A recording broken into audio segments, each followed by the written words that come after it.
얼굴을 스치는 선선한 바람에 여름의 끝이 느껴진다.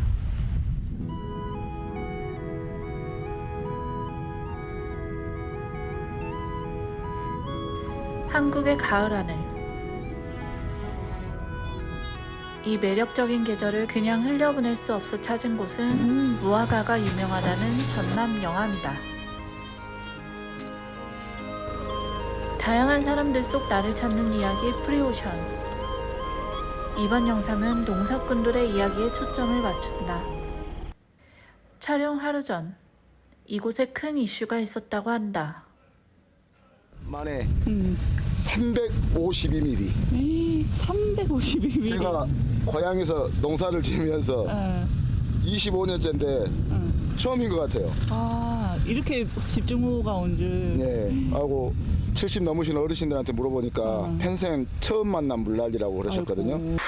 지금 여기가 저기에서 여기 들어오는 도로 입구예요. 완전 홍수 났네요. 지금 여기가 여기고.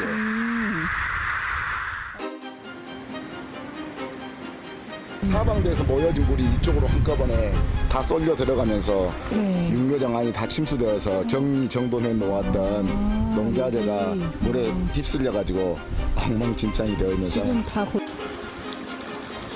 바로 전날의 상황이었다는 게 믿기지 않았다.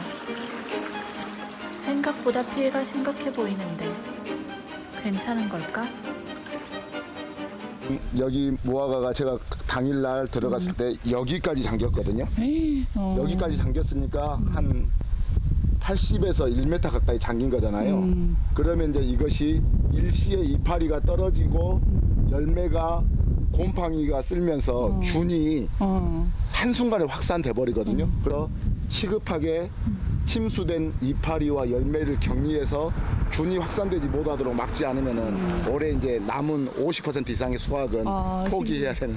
그러면 오늘은 구체적으로 어떤 작업을 좀 하셔야 되는 거예요? 원래는 이제 무화과는 매일 따야 되는 과일이에요. 매일 있기 때문에. 그래서 이제 무화과 농사를 짓는 사람들이 흔히 말씀하시기를 어머니 아버지가 돌아가셔도 무화과 나무한테 먼저 인사를 하고 장례식장 가야 된다. 젖소 키우시는 분들도 그러시거든요. 젖을 안 짜주면 젖소가 이렇게 문제가 생기니까. 그래서 오늘은 무화과를 아침에 일찍 땄어야 했는데 그러지 못하고 침수된 잎사귀와 열매를 빠른 시간 안에 격리해내는 그런 작업을 불가피하게 해야 될 것 더 이상 같습니다.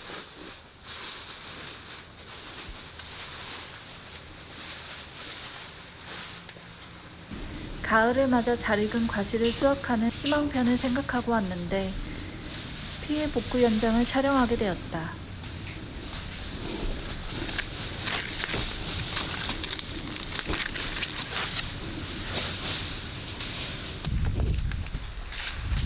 이제 여기서부터 오늘 이제 답이 없는 일인데 난 그래도 그렇게 생각해요. 일단 안 죽었다. 둘째, 우리 집 안 잠겼다. 하우스 잠겼는데 하우스는 수습하면 내년에 또 할 수 있다. 난 살아있잖아요. 얼마나 감사해요. 살아있으면 다 해결된다. 이거요? 안뚜거 아니에요. 일단 눈으로 보기에 깜깜한데 일단 안뚜거 아니에요. 오늘 이거 어떻게든지 될 거예요. 이제 말은 이렇게 해도 속은 천불이 나요. 일단 여기까지 잠겼다는 증거예요. 여기까지. 맞아요. 흙탕물 묻어있는 데는 다 잠겼다는 증거거든요. 그러면 지금 이제 오늘 해야 될 주요한 작업이 흙탕물 잠긴 아랫부분 무화과 잎을 이렇게 다 따야 돼요. 여기. 좀 상한 부분은 다 따버려야 되는 거예요. 이 무화과가 과일의 여왕이라 해서 다 좋은데 이것이 균이나 병에 엄청 약해요. 그리고 유통기간이 엄청 짧아요. 근데 친환경으로 하는 거는 더 이게 쉽지 않겠네요. 당연히 안 쉽죠. 근데 왜 이걸 고수하시는 그 이유가 있을 거 아니에요? 난 솔직히 까놓고 이야기해가지고 내가 엄청 도덕적이고 환경에 대한 관심이 많아가지고 뭐 국민의 안전한 먹거리를 생산하려고 나는 이것을 한다라고 말하고 싶지가 않아요. 그러면 난 진짜로 말하고 싶은 것은 농산물이 하도 먹고 살 것이 없으니까 하나가 좀 괜찮다 하면은 사람들이 그리 다 몰려보잖아요. 그리 다 몰려보면은 불과 2년 3년 안에 공급이 과잉되어서 가격이 폭락하겠잖아요. 그러면 그 나무는 또 파야 돼. 이제 또 무엇을 할까 고민해 봐야 돼. 이 단적인 예가 샤인머스켓. 맞아요. 불과 몇 년 전만 하더라도 샤인머스켓 떼돈 번다고 정부에서도 난리 부르스를 쳤는데 지금 샤인머스켓 하는 농가들 완전히 다 지금 남아 돌던데요. 답이 예. 없잖아요. 근데 더 샤인머스켓이 가지고 있는 더 어마어마한 비밀은 뭔지 알아요? 어떤 거예요? 샤인머스켓 씨가 없잖아요. 아, 그게 원래 씨가 없었을 것 같아요. 그러면은 인위적으로 씨를 제거하죠. 이만하게 열매가 맺혔을 때 약물에다가 통째로 그것을 담그잖아요. 아, 그래요? 예, 그리고 씨를 없애잖아요. 좀 몰랐어요. 씨 몸에 좋을 것 같습니까? 안 좋을 것 같습니까? 이제 나같이 나는 이제 내일 모레 한갑이니까 내일 당장 죽어도 나는 이제 호상이요. 죽어도 문제가 안 돼. 근데 갓 태어난 아이라든지 초등학교 다니는 어린 아이들한테는 씨 없는 과일은 절대 먹이면 안 돼요. 씨 없는 과일은 100% 전부 다 인위적으로 약물을 통해서 제거하고 조작해요. 저 좀 충격 먹은 게 제가 제일 좋아하는 과일이 샤인머스켓이었거든요. 샤인머스켓 묻지 마세요. 아, 진짜 네. 정말 농촌의 현실에 대해서 다시 한번 생각해야 돼요. 눈으로 보기 좋은 것, 이쁜 것, 큰 것, 먹기 좋은 것, 씨 없는 것, 닭광. 그것은 약물로 범벅이라고 보면 돼요. 예. 정말로 건강을 생각하신다면 벌레가 먹어서 예쁘지 않더라도 크기가 좀 작더라도 보기에는 좀 초라해 보이더라도 그런 것이 진짜예요. 그럼 여기는 이제 친환경이잖아요. 어떻게 이렇게 농약 안 쓰고도 이렇게 재배가 가능한지. 농약을 어떻게 안 하고 농사를 지을까? 그러면 농약을 안 하고도 이충, 좋은 충들은 살리고 해충, 나쁜 충들은 죽일 수 있는 환경을 조성해야 되겠잖아요. 보통 친환경 한 사람들도 어차피 농사는 처음부터 끝까지 풀과의 전쟁이에요. 풀을 잘 잡으면은 다수확 좋은 품질. 풀을 못 잡으면은 그 한 해 농사를 망했다 하거든요. 대부분의 농가는 검정색 제초 매트라고 하는 것을 씌워버려요. 아예 풀이 못 올라오게. 맞아요. 저 알아요. 그거. 풀이 못 올라오게 아예. 풀이 못 올라오면은 일단 눈으로는 신간이 편하죠. 풀이 없으니까.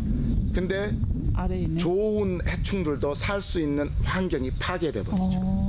우리는 봐보십시오. 친환경 하는 농가 90% 이상이 다 제초 매트 씌우거든요. 근데 여기는 없네. 제초 매트 하나도 안 씌웠죠. 어떻게 그러면 하신 거예요? 이거를? 이유가 다 있죠. 나도 맨 처음에는 제초 매트 어이 최 회장 제발 좀 씌우세.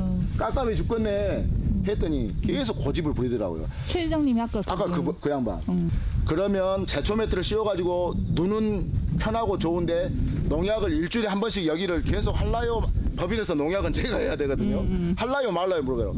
나는 그러면 친환경으로 제초 매트를 안 씌우고도 뭔가가 된다면 농약보다는 풀을 매는 것이 난 더 좋다고 본다. 나 둘 중에 하나를 선택했어요. 근데 나 완전 지금 대만족.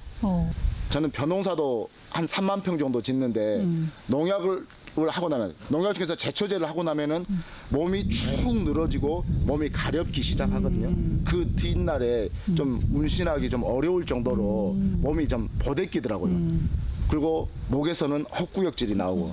근데 제초제의 주요 성분이 다이옥신이에요. 다이옥신은 1급 발암물질이에요. 다이옥신은 미국이 베트남 전쟁 때 베트콩들이 밀림에서 공격을 하니까 밀림을 고사시키기 위해서 비행기로 살포했던 고엽제의 주성분이에요. 그 1급 발암물질을 함유하고 있는 농약을 1년에 20번, 30번 뿌려대는 거예요. 그 농산물이 이쁘다고 도시 소비자들은 좋다고 사먹는 거예요. 나는 그래서 농약만 안 할 수 있다면 나는 풀을 매는 것이 낫다고 본다. 근데 농약도 안 할 뿐더러 풀 그것도 별것도 아니더라고요. 해보니까. 해보니까. 맨 처음에는 한 2번 정도는 엄청 힘든데 다 매줘야 돼요. 하나씩. 이렇게 뿌리까지 한 2번 정도는 이게 다 매야 돼. 일일이.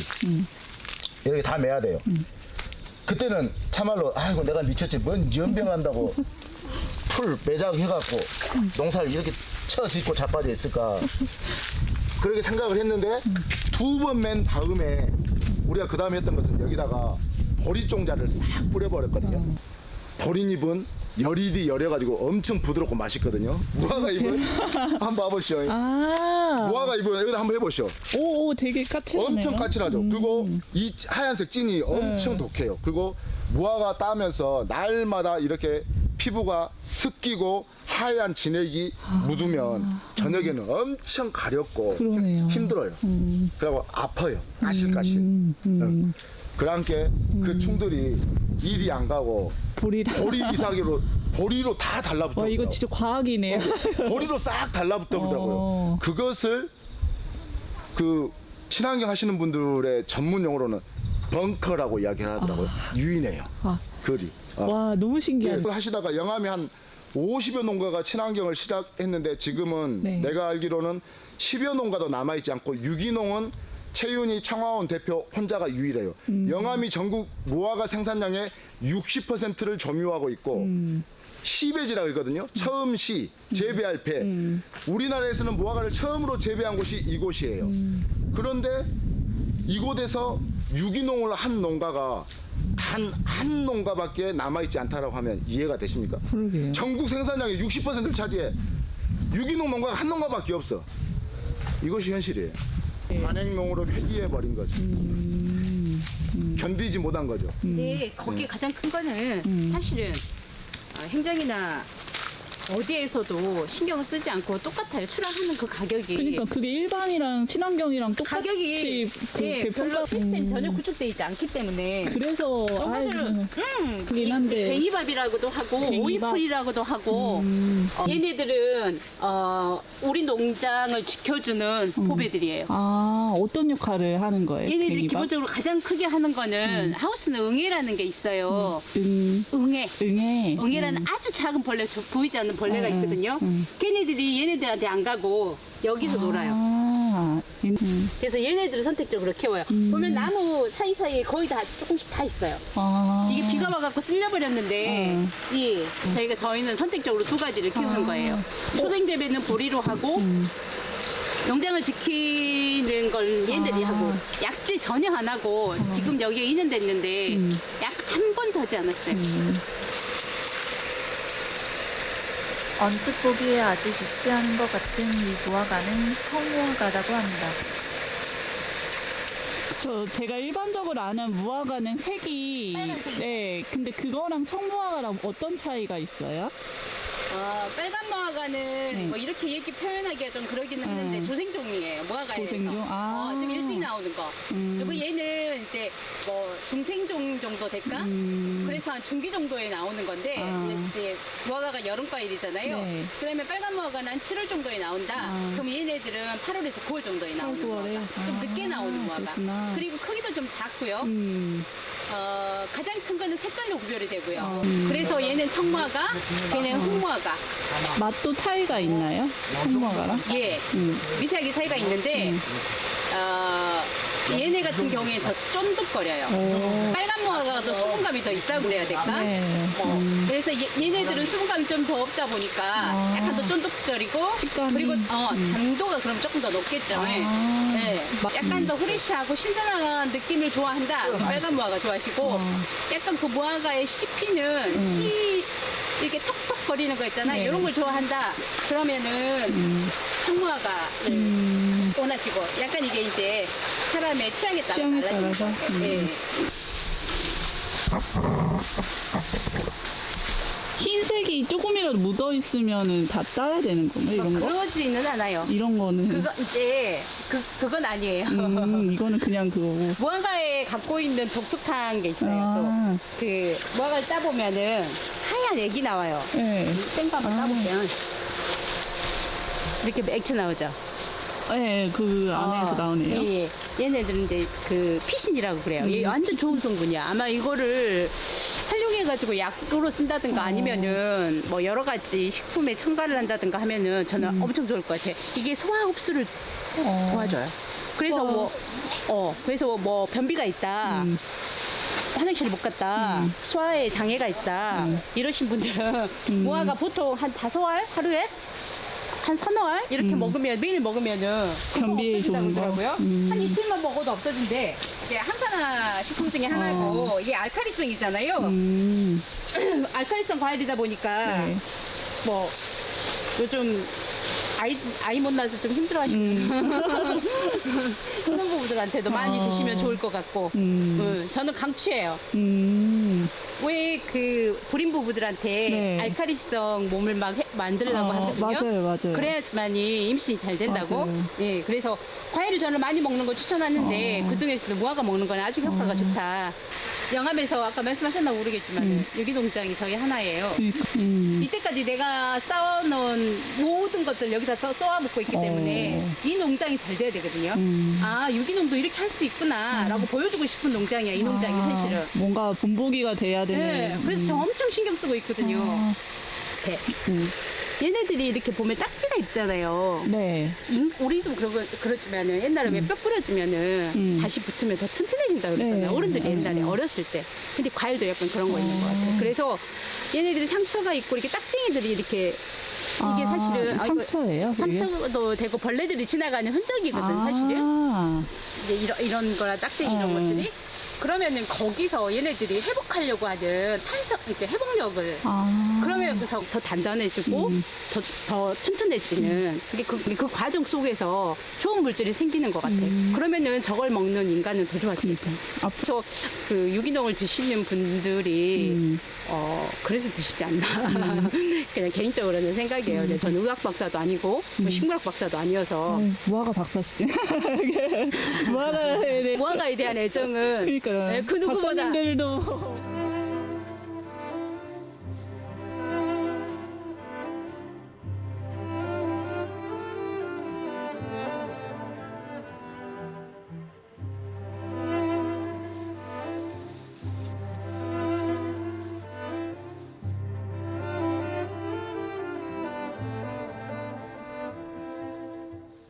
다양한 사람들을 만나며 새로운 것들을 알아가는 것. 이것은 곧 프리오션을 시작하게 된 이유이기도 하다. 농부의 삶을 통해 우리는 또 어떤 의미를 담아갈 수 있을까? 보통 우리가 어떻게 되냐면 스케줄이 뭐 한 4시 반 뭐 이렇게 움직이기 따기 시작하면은 전체를 전부 따면은 들어오는 게 한 9시에서 10시 사이에요. 오전 9시. 네. 그때부터 이제 선별을 해요. 납품할 때가 다 다르기 때문에 요구하는 게 더 달라서 한 6시 정도 되면은 납품해요, 이제. 집에 오면은 한 8시, 어떨 땐 9시. 네, 정리하고 뭐 그럼 한 10시. 또 새벽에 또 일어나서 따고. 그게 계속 반복인 거죠. 저희가 7월부터 따기 시작하면은 11월 초까지 따거든요. 매일 따요, 지금. 하루도 빠짐없이. 매일도 새 많이 못 서너 달은 주무시고. 계속 그래야 돼요.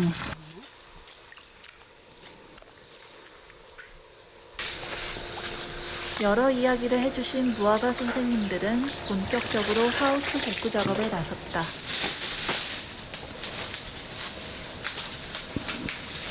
그러면 앞으로 한 달간은 어제 그제 이틀 온 비 때문에 앞으로 한 달간 정도는 계속 우선순위를 정해서 단계적으로 복구 작업을 해 나가야 될 것 같아요. 오늘 시간이 아니라 이 세 동을 다 깨끗하게 다 할 때까지 오늘 다 하기 어려울 거예요.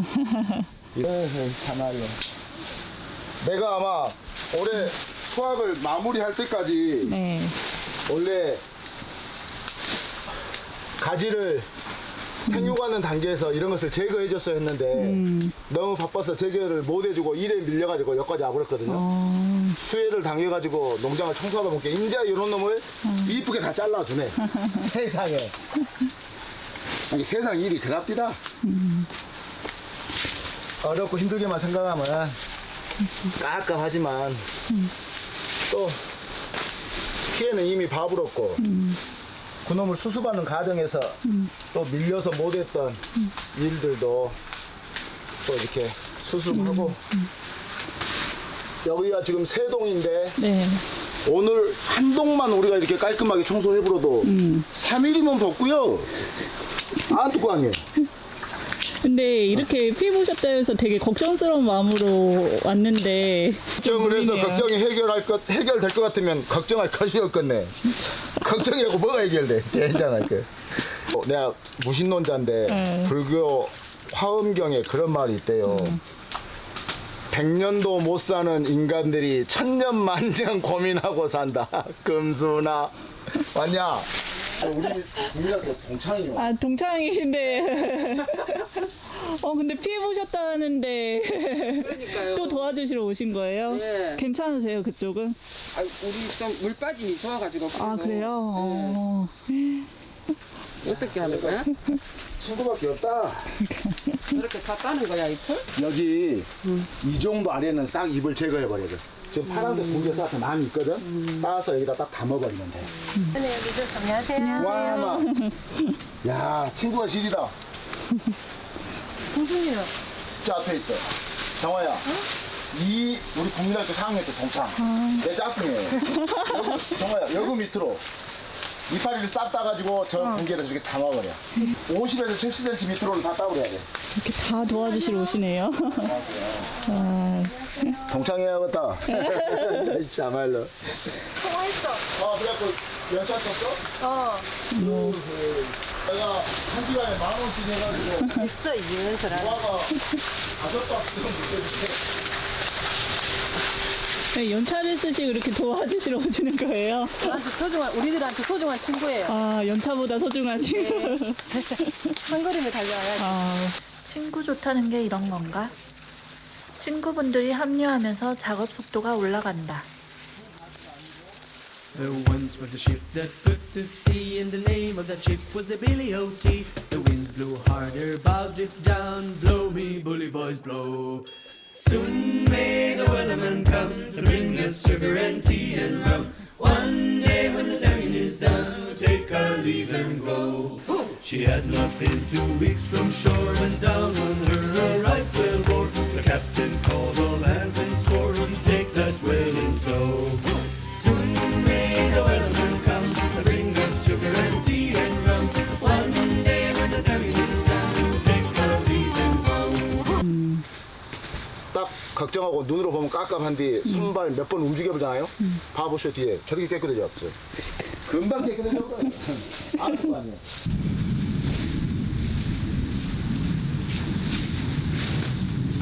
가끔 태풍이 한 번 와서 바닷물을 엎어줘야 바다도 살듯이 피해를 안 입었으면 더 좋았을 것인데 피해를 또 보니까 농장이 이렇게 또 깨끗해지네. 이게 좀 더 쉬었다 해. 여기 옆에 한 동만 더 해버려도 나머지 한 동은 우리들끼리 충분히 소화 가능하거든. 너 몸살 난다. 1차로 오전 작업이 끝났다. 금선아 묵어라. 이름도 이쁘다. 아, 이뻐요? 난 이름이 촌스러워서. 순이로 개명한다는 거죠. 은순이야. 근데 이렇게 너무 열정적으로 도와주시네. 사랑이니까. 선생님의 첫사랑이신 거예요? 저의 첫사랑이에요. 아, 정말요? 아, 그래서 열정적으로 하시는 이유가. 내가 짝사랑했어요. 아, 정말요? 잘하긴 하더라. 내가 짝사랑했어. 어떤 매력으로? 잘생겼잖아요.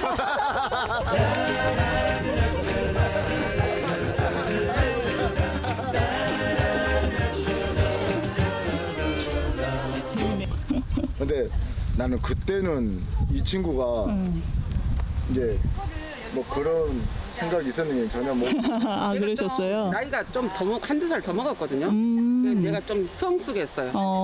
그래가서 이제 학교 지나가면, 우리 집 앞으로 지나가면, 저기 우리 친구 오면은, 와, 온다 그러고 가슴이 좀 뛰더라고요.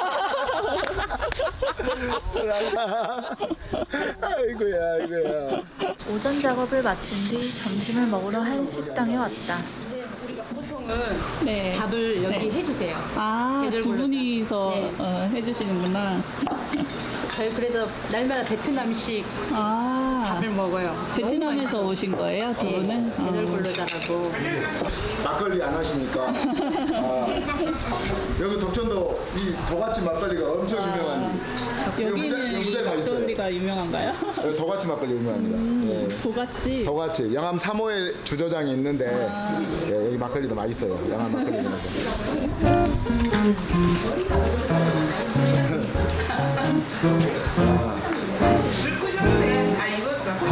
일하고 나서 막걸리 한잔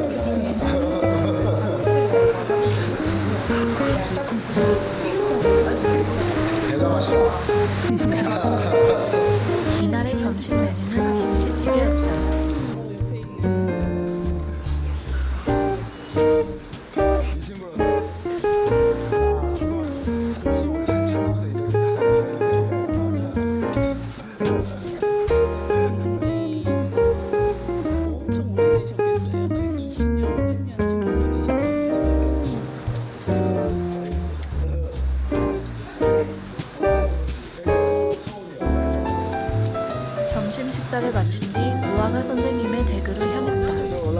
어머니 아버지가 계시고 이 길이 너무 이쁘다.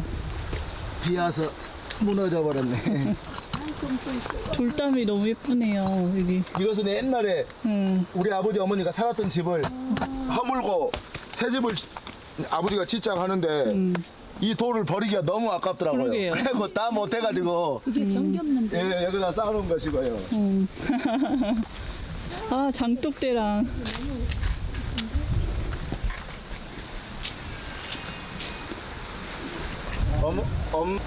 어머니하고 아버지가 네. 추석 직전에 두 분 다 치매 판정을 받으셨어요. 그러셨구나. 그래가지고 어머니는 장기 요양 등급 상급, 아버지는 5급을 받으셨는데 어머니 나는 그럽디다. 보통 이제 어르신들 아프시고 그러면 자식들이 봉양할 만큼 하다가 이제 그러죠. 도저히 안 되면 이제 요양병 가잖아요. 근데 지금 제가 일남5녀인데 누나들하고 여동생들이 와가지고 돌아가면서 순번정해서 그러시구나. 여기는 어째 이렇게 하게 되었냐면 어머님이 방에만 계시면 너무 답답하시고 근데 밖에 있으면 햇빛 짱짱하고 어쩔 땐 비 오고 막 눈 오고 그러잖아요. 어머님이 앉아 계실 곳이 필요해서 제주도 없는데 어쩔 수 없이 이렇게 해서 어머니 답답하지 마시라고 어머니하고 아버지 아내가 누워 계셔요. 안에 하루에 거의 대부분을 누워 계시고 가서 앉아 있다가 본인이 평생 이렇게 농사지었던 터전이고 막 그러니까 여기 앉아서 맨날 하시는 말씀이 내가 이제 앉아 있기도 뻗치고 밥도 나 혼자 못 먹고 화장실도 혼자 못 가는데 불안된 동네로 얼른 가야쓸 것인데 우리 엄마는 이제 죽고 싶다는 표현을 불안된 동네 산으로 얼른 가야쓸 했는데 이제 그 말씀을 늘 하시거든요. 근데 사람은 어차피 한번 태어나면 늙고 병들고 죽는 것이라 그래서 태어난 것도 소중하지만 어떻게 잘 죽을까도 고민하고 철학적으로 정립하고 방법론도 이렇게 마련하고 나는 그런 것이 또 필요해 보이더라고요. 그런 창고예요, 여기가? 촌에는 오. 도시에는 양문형 냉장고가 있어야 폼나는 집이지라. 네. 촌에서는 양문형 냉장고는 쉬어도 안 줘.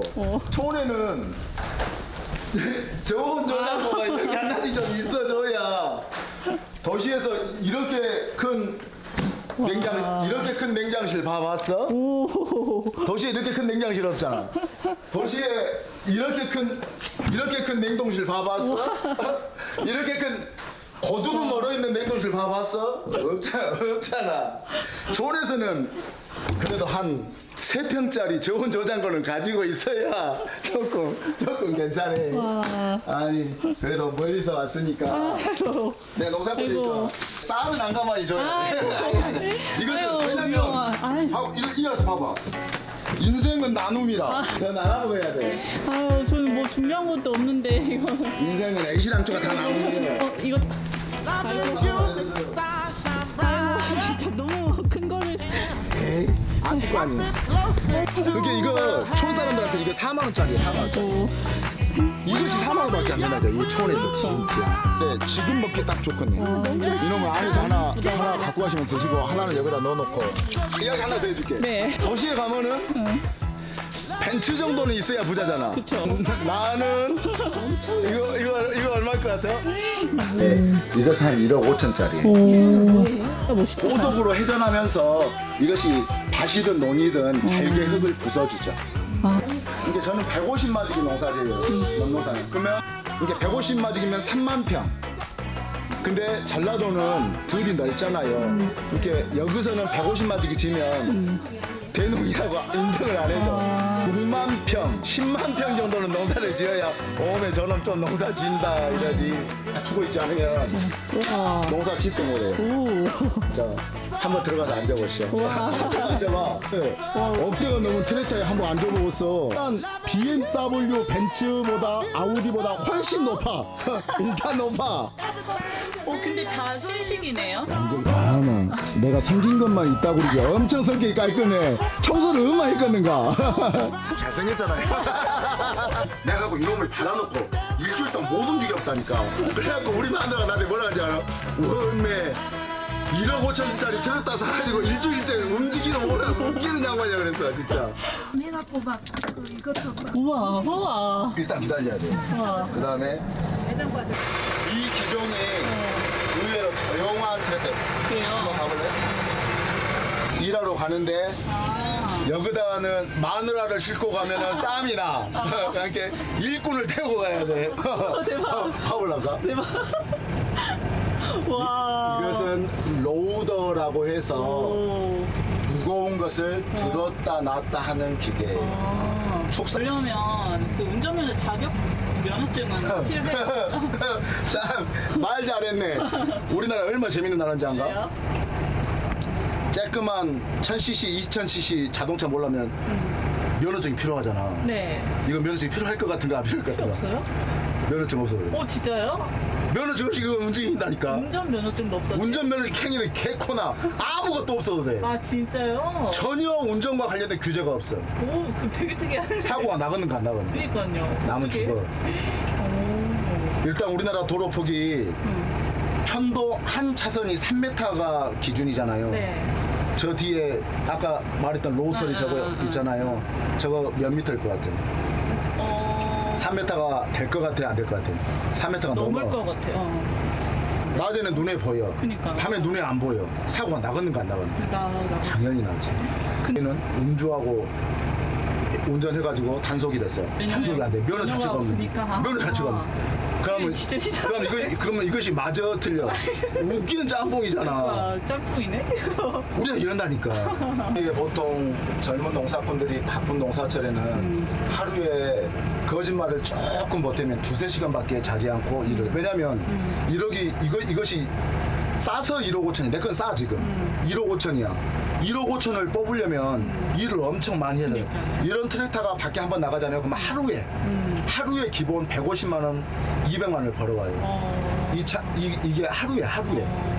그러니까 농사꾼들은 이 농기계 빚을 갚으려면 그니까. 영농철은 씨 뿌리는 철이 딱 정해져 있잖아요. 많지 않아요. 한 달 정도요. 한 달에 이놈 한 대로 최소한 3천만 원 이상을 벌여야 된대요. 한 달에 계속 있는 것이 아니에요. 그러니까 한 달에 3천만 원을 벌여야 되니까 잠을 잘 수 있겠는 거거든요. 잘 못 자. 진짜로. 지금 엊그저께 온 물폭탄 말고는 네. 올해 태풍이 일본으로 많이 가버렸고 동남아시아로 갔고 중국으로 많이 가버렸잖아요. 네. 여기에 올해 태풍이 태풍다운 태풍이 단 한 번도 안 왔어. 그럼 풍년이 들었겠잖아요. 근데 쌀값은 바닥이잖아요. 그러니까. 그럼 농사꾼들이 풍년 들었다 하면 좋아할 것 같습니까? 안 좋아할 것 같습니까? 이게- 통장에 돈이 많이 꽂혀야 좋은 거거든? 근데 나라값은 싼데 나라가 많이 나왔어. 그러면 농사꾼들이 어쩌겠어요? 일만 졸라 많이 하고 통장에 돈을 안 들어오고 그러니까. 풍년을 좋아하겠습니까? 최소한 아무리 자본주의 시장 경제 체제여도 국민들이 먹고 사는 농업 분야에 대해서는 정부가 정확하게 통계를 내고 국민들한테 얼마 정도의 양이 필요한지 품목별로 그러면 농민들한테 올해 우리 국민들이 안전한 먹거리를 먹기 위해서는 배추는 몇 포기, 쌀은 몇 톤, 뭐 과일은 몇 킬로그램 통계 수치를 정확하게 내서 적정 생산을 할 수 있도록 행정 지도를 해줘야 되죠. 사회주의적 시장 경제가 조금은 반영이 돼야 된다는 소리예요. 너무 자유방임해버리면 수요와 공급에다가 모든 것을 던져 맡겨버리면 먹거리는 엉망진창이 되어버려요.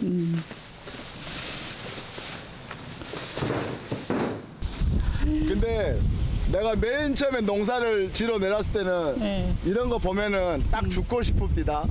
근데 이제 나이도 먹고 세월이 흐르니까 이 논이 3마지기짜리에 600평이에요. 봐보시오. 600평 중에서 한 100평밖에 피해를 안 입었구만. 그럼 500평은 먹을 수 있겠네. 이거 다 주워 내야 돼. 진짜.